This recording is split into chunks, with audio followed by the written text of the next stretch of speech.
This video is brought to you by Sportland, quality, integrity, and tradition.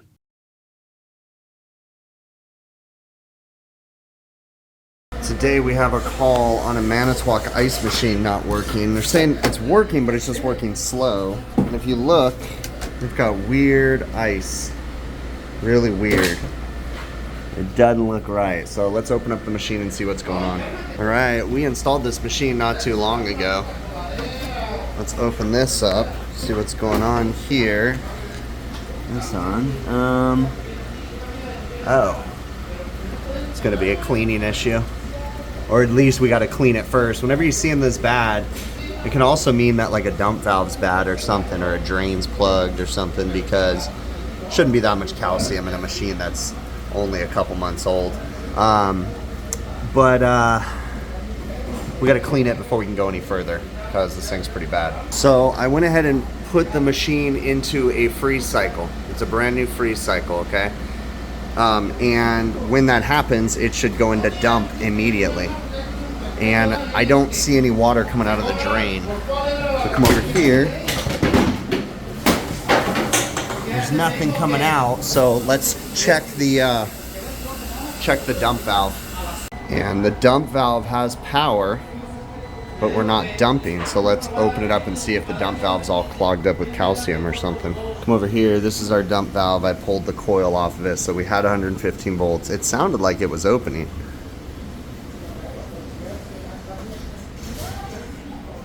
But it's interesting because I feel calcium in here.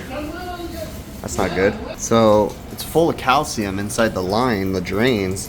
There's not very much water coming out of it. So something's up there. I don't know what. All right, I had them take out all the ice that they needed. So now we're gonna run a thorough cleaning. The first thing I'm gonna do is get the calcium out of the drain hoses. Then we'll get cleaner in the machine, but we don't wanna do that if it's not draining right. So we'll work our way through and figure everything out. So something got in that drain and plugged it up. Look at all the calcium that's coming out. I pulled it apart, cut it apart. Nice. Got some of the Viper nickel safe ice machine cleaner. I'm gonna pour it in there, dissolve the calcium, and hopefully figure out what's plugging it up. And we'll do the same for this one too. We'll make sure that there's no calcium in that one. All right, so I'm pouring ice machine cleaner in here, full strength.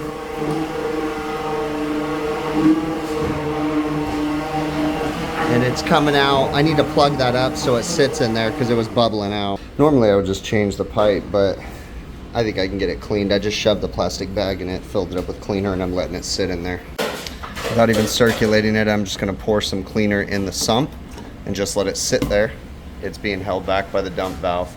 So we'll fill this guy up with more ice machine cleaner than normal because we're trying to break up. There's a crap ton of calcium all in the drain pan too. Next thing I did was disconnect the power to the dump valve, and we're gonna put it into a clean cycle and go through, turn off when complete. Okay, so now the water pump's gonna run. It's full of water, and I'm gonna pour some more ice machine cleaner in there and just let it circulate while I'm finishing up with the drain lines. And I don't know if it's bad or not, but the dump valve's leaking by. There's no power going to it, and we're getting water coming out. It's just a trickle though, so it could just be calcium gumming it up. So I turned it off, and we're gonna pull this dump valve apart. That's the coil. And let's see how bad this is. Oh yeah, it's just all calcified. So we'll get that cleaned up, and then I bet you it'll seal after we clean it. All right, I got the dump valve back together. We should be able to clean this guy, so I'm gonna put it back into clean mode.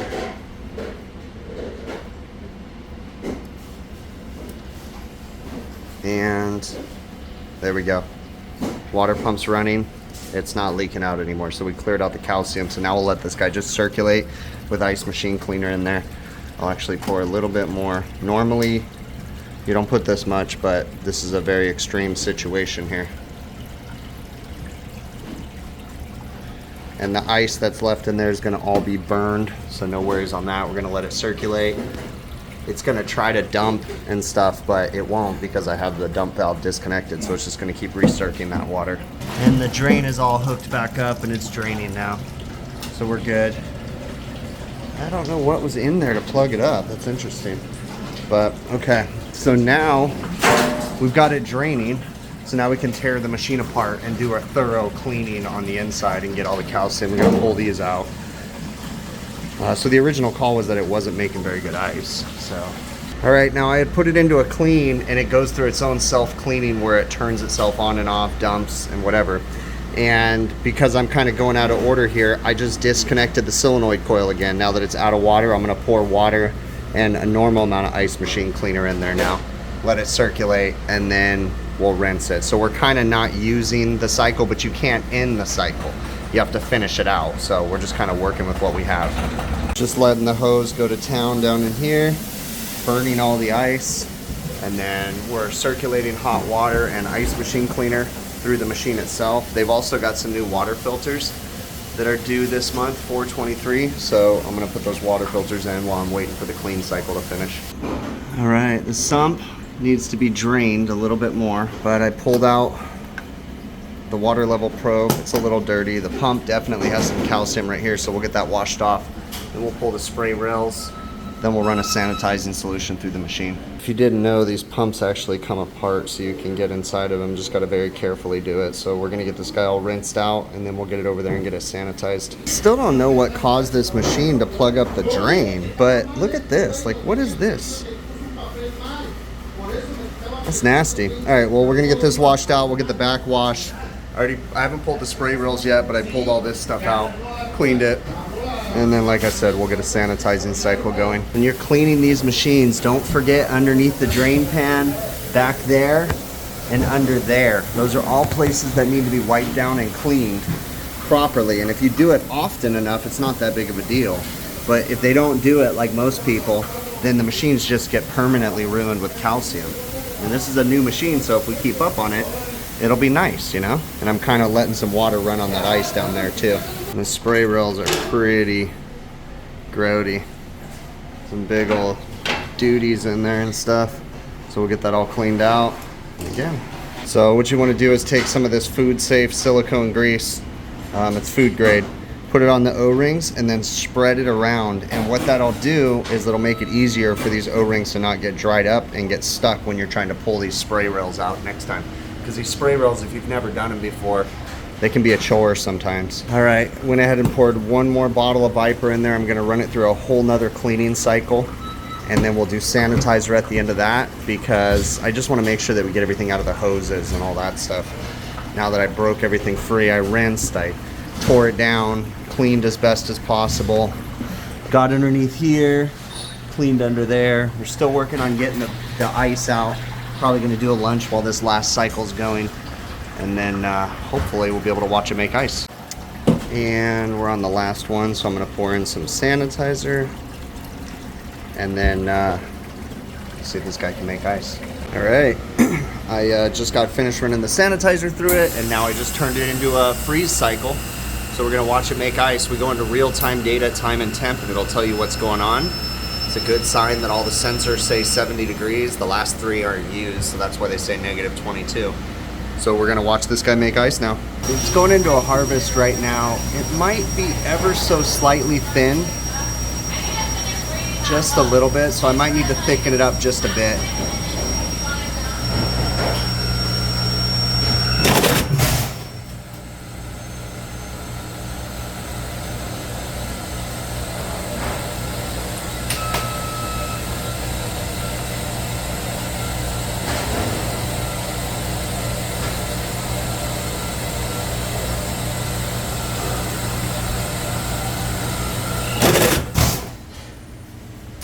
And did you see there was a little chunker in that little ice right there? So we're gonna burn that ice before we give it back to the customer, and I'm gonna thicken it up just a hair. And that's it. We should be good to go. Don't know what caused the plugged up drain, but took care of it and cleaned the machine. Sometimes when you're working on these ice machines, they have weird quirks within the programming cycle. So this particular machine, once you put it into a clean cycle, unlike previous Manitowoc models, you cannot take it out of a clean cycle. So you have to finish the whole process, and it's a pretty long, lengthy cycle. So with that being said, sometimes you have to learn how to work with what you have and hack it to make it work the way you want it, right? So in this situation, when you're going through the lengthy clean cycle, what it does is it'll periodically flush the machine out. And what they're trying to do is, let's say you pour cleaner in there, it'll run for an extended period of time, and then it'll dump the water, refill the water, circulate it for a minute, then dump it again down into the drain, then just keep doing that a couple times to try to make sure that it flushes out all the cleaner. Well, that can be a problem if you have an extremely dirty machine and you just want to circulate the machine or the cleaner for 15-20 minutes at a time, okay? Another weird little note that most people don't know, and I recently found this out within the last 10 years, okay, is that ice machine cleaner doesn't stay effective for very long. It actually loses its effectiveness, essentially. It goes neutral is what happens, okay? So when you put the ice machine cleaner in there, you can't leave it in for 24 hours. It's not going to clean calcium and disintegrate the calcium the way that it does within the first 20 minutes. So usually most ice machine cleaners, they will go neutral after about 20-25 minutes, and then they're done. So there's no point in leaving an ice machine cleaner circulating any longer, okay? So with that being said, this machine was going to fill up and then flush and then rinse and then flush and then rinse. So instead of letting it do that, once I broke everything free and manually cleaned the drain lines and stuff out, I didn't want to dump that cleaner down. I wanted to get the most effective amount of time out of it. I went ahead and disconnected the dump valve, the electricity going to it, so that way even though the machine's program itself was activating the dump valve wasn't hooked up, so it just kept circulating for that extended period of time that I wanted. So that's one little thing. Also, again, it's really important to understand that most ice machine cleaners, like I said, they go neutral after 20-25 minutes, somewhere in there, so there's really no point. I personally was taught in the past, on extensively dirty machines that you would just pour ice machine cleaner on there, set up the machine so that way it would run the pump for, 8 hours or something like that and help it to clean. But knowing what I know now, that really didn't do anything after the first 20 minutes, okay? 25 minutes, 30 minutes at max, okay? So that's one important thing to know. Now, with this particular machine, I walked up. They said it wasn't making very good ice and it was slow production. Immediately when I saw the quality of the ice, I was like, there's something wrong here. Then you guys saw when I went up with the camera and the clip, and it was like, oh, there was a lot of calcium. Now, I know that on these Manitowoc machines, just because I work on them a lot, if you ever see that much calcium, there's something wrong. It's not just simply a dirty machine, okay? There's something causing that. And I mentioned, even before I figured out what it was, it's usually a bad dump valve or a plugged up drain. And in this situation, it was a plugged up drain. Now, what caused the drain to plug up? That's a good question. I really don't know. There was no smoking gun. Sometimes you'll see like, hey, there's something stuck in the drain and it'll come out. There was just calcium. The drain was level. I installed the machine not too long ago, 6 months ago to be exact. So it's been in operation and everything's been working fine, but all of a sudden the drain plugged up. The only thing I can think of is occasionally what'll happen at these restaurants, and I've seen it a few times, is they'll be like cleaning or something like that, and they will shove something under the machine and it'll block the drain. It's a possibility that that drain was getting blocked by something for an extended period of time. I don't know though. Like, the more I think about it, I mean, it would have to be under there for a couple days of no draining and I guess that's possible. It's always possible that they didn't clean under there and something was propped up, wedged underneath the drain line and just not allowing it to drain. But it's hard to say because once I cleared the calcium out of the drain, that's all that it was. I was just able to run it like normal and it's draining like normal. I made sure that there's a proper pitch on the drain line. Like, everything seemed fine. So it's hard to say what caused it, but all that I know is that I fixed it, okay? So it took a thorough cleaning on the machine, okay? Very, very thorough. And we're not just pouring cleaner in there and walking away. There's some people out there, and I will blame the ice machine manufacturers, because oftentimes with ice machine manufacturers, just like any other manufacturer, the ice machine manufacturers, when they publish technical data, oftentimes the sales department will have a say in what the technical data says. Okay, the sales department, their job is to make their machines, in this case ice machines, appealing to the customers. So oftentimes they will publish data saying our ice machines only take this much time to clean. They're super easy.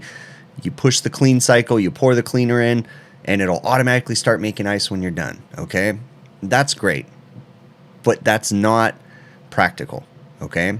I actually get joy out of going to ice machine manufacturers training classes, raising my hands, asking a lot of questions, and then in front of the other people in the class, asking the manufacturer's representative that's there, how long does it take to clean your ice machines? And then they usually give me the spiel, oh yeah, our ice machines can be cleaned in 12 minutes.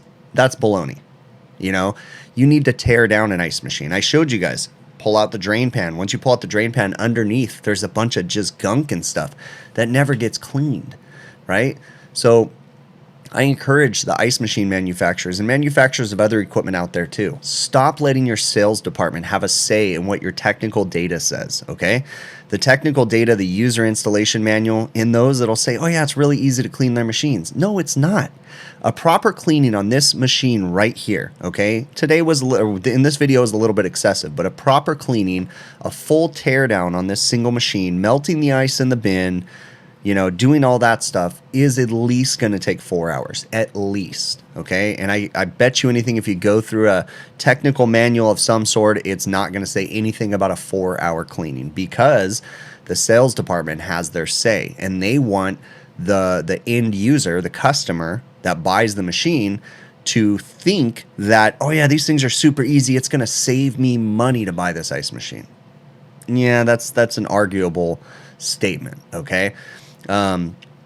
Essentially, if you buy a Manitowoc ice machine, you're buying the quality, you're buying the type of ice, and you're buying the reliability. Now, every ice machine breaks, okay?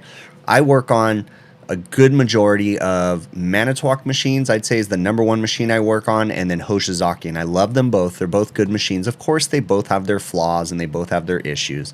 A good majority of the time, the issues when it comes to ice machines is going to be back to a lack of a preventative maintenance on them, not properly being cleaned, and installation errors. That's a good majority of the problems that I run into, okay?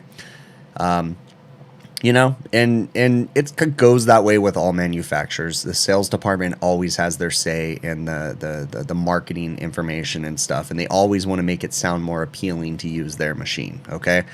If I was, you know, had my own restaurant, I would probably be buying a Manitowoc ice machine just because I'm very comfortable to work on those. Now, that's another thing. Let's talk about this real quick. Just because I say that I like Manitowocs, I'm not vouching for them. I'm not saying they're the best ice machine in the world, because I'm just comfortable working on them. Okay? And that's a very important thing to understand. When people ask me, like, I'll get emails from people and they're like, just a homeowner, a random homeowner will email me and they'll say, hey, you know what? You seem pretty popular on YouTube. I watch your videos. What's the best air conditioner I can buy for my house? And my response typically to that homeowner is going to be, find yourself a good service company and ask them what they're comfortable working on. Because that's the most important thing. The service company needs to be comfortable working on that machine. Now, the price of the machine, of course, that's important to the customer, right? But if you don't have, if you buy okay, so let's say there's an ice machine manufacturer out there called Vote, okay? Vote Ice Machine. They do a lot of theme park work and big institution work. They make tube ice. They're very complex machines. They have a lot of mechanisms and valves and all kinds of different stuff inside the Vote ice machines. I've done work on them in the past. It's been a long time since I've worked on the Vote machines. But the point that I'm making, you go throw a unexperienced service technician on a Vote ice machine and he's going to be like lost. He's just going to be completely confused and not know what's going on with that machine. But you throw a guy that's very experienced in a Vote ice machine and he's going to be able to knock it out of the park because he knows the quirks. He knows the sequence of operation. So it's not that the Vote ice machine's a bad machine, okay? It's just that maybe myself or someone else is not as well versed in the operation of that machine, okay? So when I say that I like Manitowoc and Hoshizaki, it's because I work on those all the time and I'm pretty comfortable working on those particular machines, okay? So in no way am I saying that they're the best ice machines out there. Now, if my customer asks me, like, hey, what's the best, most reliable brand? I'm going to give them the exact answer. Here's what I'm comfortable working on. They're pretty predictable. You know, these are the problems. These are the most expensive repairs. Here's the most common repairs. The cleaning cycle needs to be done this often, and so forth. Okay? So that's my 2 cents on the matter. hopefully you guys got something out of this video. I really, really do appreciate you. Couple little tech tips in the video. The silicone grease is really important, and you know, I do really like the Viper cleaner, the ice machine cleaner. It does really well. Just keep in mind that that is nickel safe ice machine cleaner, okay? There's some manufacturers out there that say not to use nickel safe ice machine cleaner on their ice machines, so keep that in mind when you're doing that kind of work, okay? Again, I really appreciate you. Thank you all so much. If you haven't already, please consider subscribing to my channel and going and checking out my website, HVACRvideos.com. We have merchandise available for sale on there, some hats. Soon, we've got new designs for the hats coming, but the existing hat will still be on there. This is my favorite hat. I will always sell this hat. This is put a lot of effort into designing this hat. It's really important. Black underbill, flex fit, and it's a breathable material. So we've got some new styles coming. Those will be in the next probably month or so popping up on the website. But again, that's HVACRvideos.com. If you're interested in supporting the channel and supporting what I do here and putting these videos out and stuff, there's a couple different ways that you can support the channel. The easiest way is just watch the videos from beginning to end. It's the easiest way, right? Other ways, if you're interested in supporting the channel, you can support the channel via PayPal, Patreon, YouTube channel memberships. There's links in the show notes of this video. Those are monetary ways that you guys can donate to the channel. Also, if you're interested in purchasing any tools, go to TrueTechTools.com. I have an offer code, big picture, one word. We'll get you an 8% discount on a good majority of the items on their website. There's a few things that discount doesn't work on, but when you use my offer code, not only do you get a discount, but I get a small commission from that. So it's a great way to help support the channel. So again, thank you so very much. I really do appreciate you, and we will catch you on the next one.